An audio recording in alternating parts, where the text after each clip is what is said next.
நீங்க வெயிட் அதிகமா இருந்து உங்க நெக் அண்ட் ஆர்ம்பிட்ஸ் டார்க் ஆகுதுன்னா அது இன்சுலின் ரெசிஸ்டன்ஸோட சிக்னல். அகாந்தோசிஸ் நைக்ரிகன்ஸ் அப்படிங்கிற ஸ்கின் ப்ராப்ளம். புரியலையா?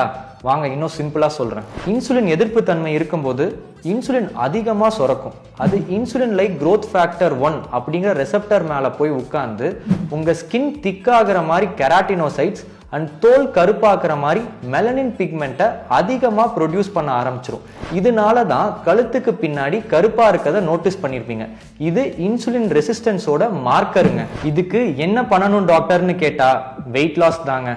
டெய்லி வாக்கிங் போங்க, எக்ஸசைஸ் பண்ணுங்க, உங்க டயட்ல ஃபைபர் அண்ட் புரோட்டீன் கண்டென்ட்டை ஜாஸ்தி பண்ணிக்கோங்க, கார்போஹைட்ரேட்ஸ் எடுக்கிறத லிமிட் பண்ணிக்கோங்க. இதை ஃபாலோ பண்ணிக்கோங்க. வித்தின் 6 to 8 monthsல இந்த டார்க் பேச்சஸ் குறையறத நீங்களே பார்ப்பீங்க. உங்க பாடி சொல்றதை கேளுங்க, இன்னைக்கே ஆக்ஷன் எடுங்க.